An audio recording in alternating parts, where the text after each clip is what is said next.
Bismillahirrahmanirrahim. Assalamualaikum warahmatullahi wabarakatuh. Saudara, dengan saya Edi Mulyadi dari Forum News Network FNN. Saudara, saya dapat berita hari ini Jumat, saya kira di media lain juga banyak, tapi saya ambil dari CNN Indonesia. Hari Jumat tanggal 3 September ini ya, Kemenq mulai petakan aset negara untuk ibu kota baru. Oke. Jadi ibu kota baru ini sesuatu yang ternyata jalan terus. Jadi rencana memindahkan ibu kota dari Jakarta ke Kabupaten Penajam Pasar di Kalimantan Timur itu tidak berhenti dan itu jalan terus. Walaupun Indonesia kita tahu sedang babak belur dihajar kasus COVID yang memang agak sedikit melandai sekarang ini, tapi bahkan kemarin Kapolri Jenderal Sigit Listio Prabowo pun mengatakan bahwa masyarakat tetap harus jangan abai walaupun agak mengendor, diperlonggar gitu ya. Tapi memang yang dikatakan itu, yang diimbau itu adalah masyarakat tetap prokes yang ketat dan seterusnya. Bukan Presiden Joko Widodo ya, Mas Sigit. Saya baca berita kemarin, saya bikin podcastnya juga, bahwa Jenderal Sigit Kapolri meminta masyarakat tetap ketat dalam prokes, jangan kendor ya. Tapi Presiden tidak diminta, tidak diimbau, walaupun faktanya justru berkali-kali yang bikin kerumunan namanya Insinyur Haji Joko Widodo, Presiden Republik Indonesia. Menarik kan? Nah, ini di tengah situasi seperti ini, pemerintah masih saja fokus dengan memindahkan ibu kota dari Jakarta ke Kalimantan. Dahsyat, luar biasa. Sehingga kita rakyat yang punya sedikit saja akal waras akan merasa menilai ini penguasa ini gimana sih gitu loh. Katanya pidato 16 Agustus kemarin, keselamatan rakyat adalah hukum tertinggi bernegara. Artinya seharusnya kan kalau itu sesuai dengan ucapan dan perkataannya ya kan. Kalau sesuai maksud saya, pemerintah akan mengerahkan segala sumber daya dan sumber dana yang ada untuk menyelesaikan masalah COVID, menyelamatkan rakyat dari COVID ini. Harusnya kan begitu, bukan tetap sibuk fokus dengan pemindahan ibu kota. Nah, ini saya bacain, Kemenq mulai petakan aset negara untuk ibu kota baru. Iya, itu dia. Kemenq mulai petakan aset negara untuk ibu kota baru. Jadi serius saudara, serius sekali ya. Direktorat Jenderal Kekayaan Negara Kementerian Keuangan sudah mulai memetakan pemanfaatan aset negara untuk ibu kota negara di Kalimantan Timur. IKN baru ya, ibu kota negara baru. Pemanfaatan aset ini merupakan salah satu cara pemerintah dalam menerapkan kebijakan monetisasi atau mengubah aset menjadi alat bayar. Terus pada saat ini masih dilakukan pemetaan mana yang bisa dimonetasi untuk pembiayaan ibu kota negara yang baru, ujar Dirjen Kekayaan Negara Kemenq Ronald Silaban saat rapat bersama Komisi 9 DPR Kamis kemarin ya, 2 September. Riau, sahabat akrabnya, menjelaskan ada dua cara untuk mendapatkan monetisasi. Pertama, dengan melakukan pemanfaatan aset yang sudah ada. Kedua, melalui pemindah tanganan aset tersebut. Kendati begitu, ia mengatakan pemerintah belum memutuskan aset mana yang akan digunakan lebih dulu dari dua opsi monetisasi. Pada akhirnya, itu sangat tergantung pada sekuen itu tahapan ya, dari instansi mana yang lebih dulu akan pindah ke ibu kota negara baru, sehingga nanti kita bisa punya rencana dari monetisasi tersebut. Saudara, sekarang di sini tidak disebutkan, memang ada dua opsi. Satu, memanfaatkan aset yang ada. Dua, memindah tangankan. Bagaimana praktek tidak bisa disebut, tapi kita dulu ingat ada berita bagaimana pemerintah sudah mulai mendata gedung-gedung kantor-kantor pemerintah yang ada di seputaran Sudirman, Tamrin, Kuningan itu, yang biasa disebut segitiga emas itu, nanti akan dijual kepada swasta. Anda bisa bayangkan, ada kantor gubernur, kantor kementerian ini, kementerian itu, segala macam dijual pada swasta. Uangnya itu buat ngebangun di kantor-kantor pemerintah di ibu kota baru. Seru ya? Seru banget. Siapa yang beli? Tentu yang punya duit. Siapa? Ya mohon maaf, para konglomerat tadi gitu kan. Tapi sebetulnya apa iya kalau itu mau pindah itu bener nggak sih? Maksud saya, dari sisi perencanaan bagaimana memang melibatkan apa namanya, melibatkan astagfirullahaladzim, melibatkan Bappenas ya, Kementerian Badan Perencanaan Pembangunan Nasional Bappenas. Tapi gitu loh, itu bagaimana teknisnya, kelayakannya? Karena saya ngobrol dengan orang yang ahli tata apa namanya, perkotaan, juga ahli-ahli lain, itu secara ekologi ibu kota baru tidak punya daya dukung yang bagus. Menurut orang itu di bawahnya itu banyak patahan-patahan, lempengan-lempengan yang sangat berpotensi menimbulkan apa ya, gempa bumi dan sebagainya lah. Kita tahu soal-soal seperti itu kan mengerikan sekali. Kemudian daya dukung alamnya dan lain-lainnya. Nah, ngomong-ngomong berapa sih anggarannya? Ini dari CNBC Indonesia, berita lama 2021 bulan April ya. Itu bersumber dari Kementerian Bappenas ya. Itu pemerintah, judulnya begini. Bangun ibu kota baru butuh 466 triliun. Dari mana uangnya?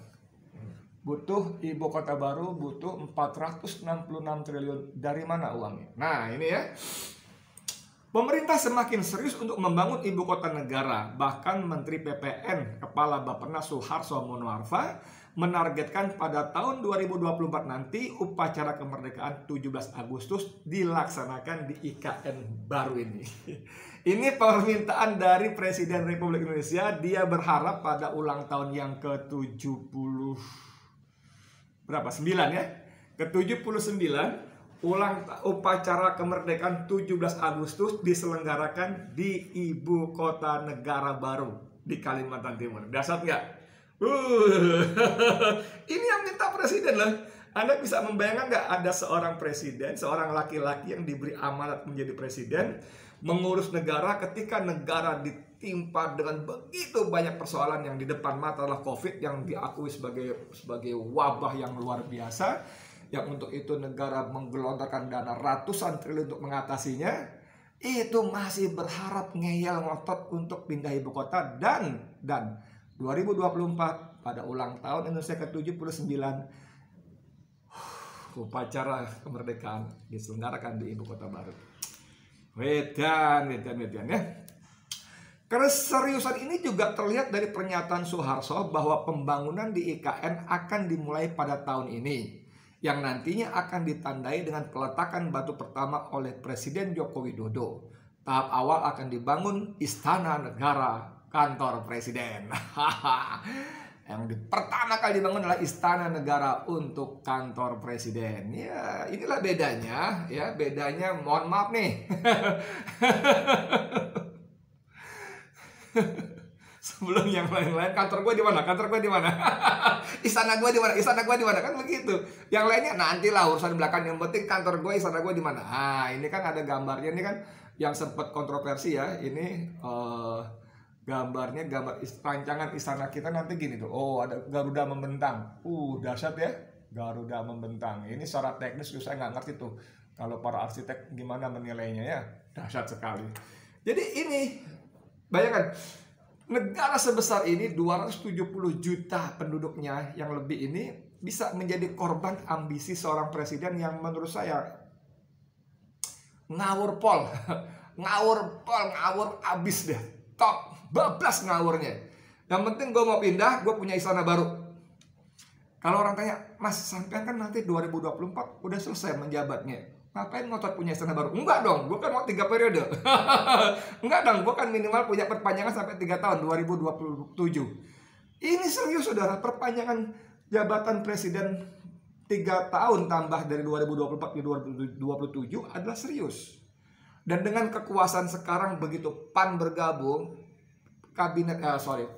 penguasa ini sekarang Jokowi ini sudah mampu mengantongi 3 suara lagi, itu 2/3 dari seluruh jumlah anggota MPR, dan itu artinya sesuai dengan Undang-Undang Dasar mereka bisa mengubah, mengamandemen Undang-Undang Dasar dengan kekuatan seperti itu. Masih ingat obrolan saya dengan Lius Sungkarwisma? Dia mengatakan dengan kekuasaan seperti sekarang, jangankan cuma 3 periode, Jokowi minta seumur hidup pun bisa diketok palunya. Karena sudah begitu besar kekuasaan di Senayan, di MPR. Luar biasa sekali ya. Balik lagi, Kalau semua rancangan yang di master plan yang disusun dan detail plan yang sudah disiapkan, kita optimis mudah-mudahan Istana Presiden bisa di groundbreaking. Groundbreaking itu peletakan batu pertama ya, pada tahun ini, kata dia pada saat raker bersama DPR beberapa waktu yang lalu. Nah sekarang kita lihat biayanya. Bahkan biaya pembangunan tahap awal ini pun sudah masuk dalam APBN 2021. Sedangkan untuk keseluruhan biaya pembangunan IKN baru akan menelan biaya lebih dari 400 triliun. Lebih dari 400 triliun. Ya, berdasarkan dokumen RPJM. RPJM itu rencana pembangunan jangka menengah 2020 sampai 2024 yang diperoleh CNBC Indonesia. Pembangunan ibu kota negara baru akan memakan biaya 466,98 triliun. Artinya nyaris 467 triliun. Pembangunan ibu kota baru akan menelan biaya 467 triliun yang dana itu terdiri dari APBN, swasta, dan kerjasama pemerintah dan badan usaha KPBU. Wow, berapa komposisinya? Kata Suharto Manoarsa, Kepala Bappenas, untuk pembangunan proyek ini, porsi pembiayaan dari APBN hanya akan sekitar 19%. Dan sisanya sekitar 81% akan dilakukan bersama investor swasta. Saudara, ini menarik sekali. Pemerintah APBN hanya akan mengeluarkan 19% dari kebutuhan 467 triliun. Sisanya oleh swasta. Swasta siapa? Swasta siapa? BUMN. BUMN sekarang sudah menjelang sekarat. Ya, menjelang sekarat. Kemarin tadi pagi saya baca berita ada sebuah BUMN yang utangnya melonjak dahsyat sehingga labanya turun jauh dahsyat. Ini sekitar 80 miliaran dari sebelumnya, ratusan triliunan rupiah. Karena apa? Karena utang yang mereka tanggung akibat penugasan dari pemerintah untuk membangun berbagai macam infrastruktur. Jadi nafsu besar Jokowi membangun infrastruktur itu mengorbankan BUMN-BUMN karya. Mereka diperintahkan membangun, uangnya cari sendiri, cari utang sendiri. Akibatnya utang mereka naik beratus%, berkali-kali lipat. Dan menurut mantan sekretaris Kementerian BUMN Said Didu, inilah saatnya para BUMN itu akan menuai masalah yang sangat serius dan meledak pada 2021 atau 2022. Mereka akan meledak masalah keuangannya dan tidak mustahil akan bangkrut kecuali diselamatkan oleh negara. Bagaimana caranya? Suntik modal. Kalau nggak punya, jual. Dijual sahamnya. Dan ini memang cara-cara biasa yang ditempuh oleh penguasa, khususnya Kementerian Keuangan, lebih khusus lagi oleh Sri Mulyani. Jual BUMN. Apalagi dengan kombinasi duet Sri Mulyani dan Erick Thohir Menteri BUMN, wah sempurna penjualan BUMN. Siapa yang beli? Apakah yang beli Edi Mulyadi? Ya kagak lah, nggak punya duit. Apakah yang beli sampean? Boten lah. Yang beli orang-orang kaya, konglomerat itu yang mereka adalah selama ini dikenal sebagai para oligarki. Oligarki, kelompok sangat kecil yang mengendalikan kekuasaan dengan uang mereka. Mereka bayar eksekutif, mereka bayar legislatif, mereka bayar yudikatif, mereka bayar tentara, polisi, jaksa, hakim, LSM, media, wartawan, dan semuanya mereka bayar untuk melanggengkan kepentingan bisnis mereka lewat tangan-tangan penguasa boneka mereka. Saudara, Anda bisa bayangkan 81% dan hanya dari swasta siapa? BUMN enggak. BUMN enggak. Udah nggak punya duit habis. Mau ngutang udah nggak bisa. Ya, mereka nggak bisa ngutang lagi karena neracanya sudah parah. Ya, memberi utang tidak akan berani memberikan utang pada BUMN. Anda cash flow Anda parah. Dari mana Anda mau membayar utang segala macam nggak bisa. Nggak bisa. Jadi siapa? Swasta. Siapa swastanya? Nah, ini menarik nih. Kalau swasta kita yang disebut kalangan konglomerat, mohon maaf, mau nggak mau sebut kalangan etnis Cina ya. Saya nggak yakin apakah Podomoro, apakah apa lagi, Intiland, Sinarmas-Land, apa segala macam itu, apalah itu ya, segala besar-besar itu akan mau investasi ke sana. Saya nggak yakin. Karena konglomerat kita biasa membangun bisnis, membangun perumahan real estate yang pasarnya sudah jelas. Yang pasar sudah, Anda tahu, seperti mereka lebih suka membangun kawasan seperti BSD misalnya, Bumi Serpong Damai, seperti lokasi-lokasi yang sudah jelas, pasarnya jelas, pembelinya jelas, kondisinya jelas, keuntungannya jelas sekali. Kalau mereka harus dibaku ke Kalimantan Timur, pertama, di dasar lokasinya, kemudian mereka berpikir dengan sangat sungguh-sungguh siapa yang akan beli perumahan-perumahan yang mereka bangun itu. Mereka cukup waras untuk tidak mau menjadi gila nyemplung ke sana. Jadi siapa saudara? BUMN.